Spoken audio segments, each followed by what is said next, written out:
ये तीनों मेरे घर रुकने आए थे। पहले नेहा आई थी, फिर सचिन मनीषा आए थे। उस दौरान मैं आपको फिर बता रही हूँ, मैंने मनीषा को कभी उसका कुछ नहीं बोला। जो भी बोला गया वो मनीषा ने मुझे बोला। ये क्लियर कट बता रही हूँ, क्योंकि उस दौरान आपने तो मुझे बोलने नहीं दिया। बट आज मैं आपको एक एक बात का धीरे धीरे, हर आपके जितने भी मेरे पे क्वेश्चन मार्क लगाए गए थे, मैं हर बात का क्लियर करूँगी मेरी तरफ से। मैं सिर्फ जो मेरे साथ बीती है, जो मुझ पे एलिगेशन लगाए गए हैं, उन चीज़ों का क्लियर तो देखो करना ही है मुझे आप लोगों के सामने। तो मनीषा का ना तो मैंने कभी उसको कुछ करा और ना ही मैंने उससे बात करी। जिस दौरान मनीषा मेरे घर आई थी, उस दौरान मनीषा ने मुझे मेरे घर के मंदिर में ले जाके मुझे एक बात बोली, और जो लाइन उसने मुझे बोली थी, मैं as it is same to same line आपको सुना रही हूँ। मनीषा ने मुझे बोला था हाथ पकड़ के मेरा, कि दीदी मुझे नहीं पसंद है नेहा दीदी मेरे हस्बैंड से बात करे, या मेरा हस्बैंड नेहा दीदी से बात करे, तो प्लीज़ आप नेहा दीदी को बोलो कि मेरे हस्बैंड से दूर रहे।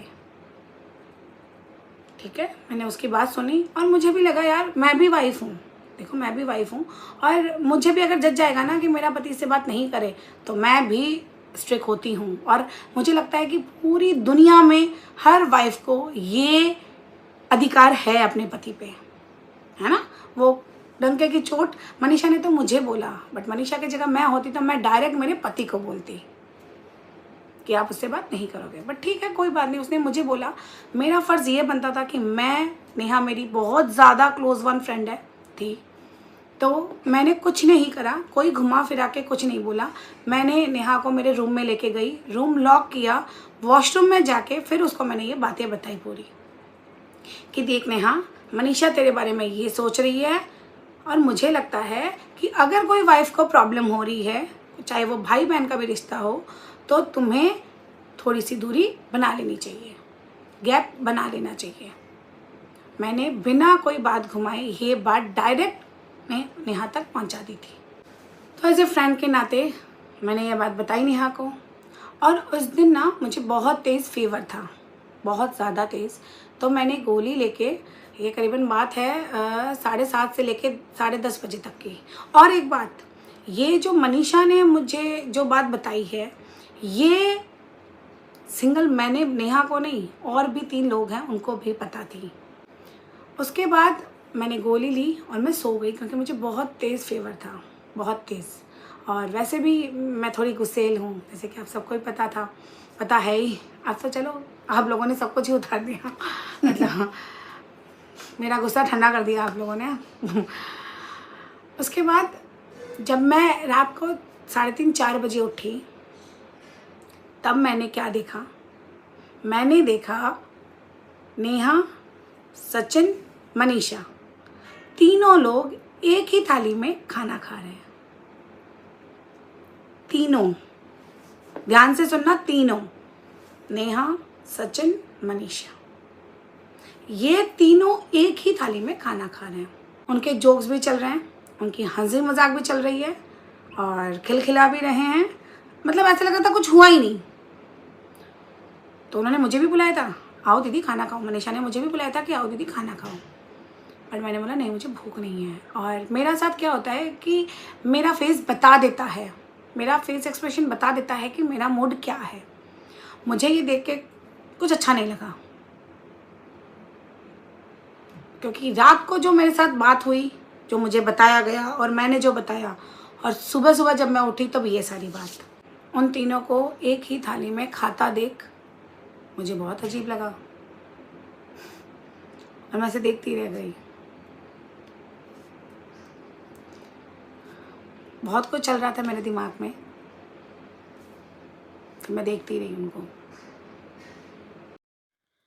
राम राम जी। देखो, आज सरिता ने अपना पक्ष रखा, क्योंकि भाई उसकी सिचुएशन भी ऐसी नहीं थी जो वो अपना पक्ष रखे, फिर भी उन्होंने अपना पक्ष रखा है।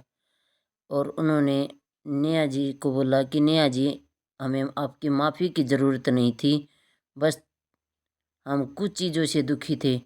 हम भी मानते हैं कि जितनी बातें पब्लिक में हो रही हैं या करवाई गई हैं, उतनी बातें सच्ची नहीं हैं, लेकिन एक बात की उम्मीद भी हम रखते थे कि आप मनीषा से ज़रूर माफ़ी मांगेंगे।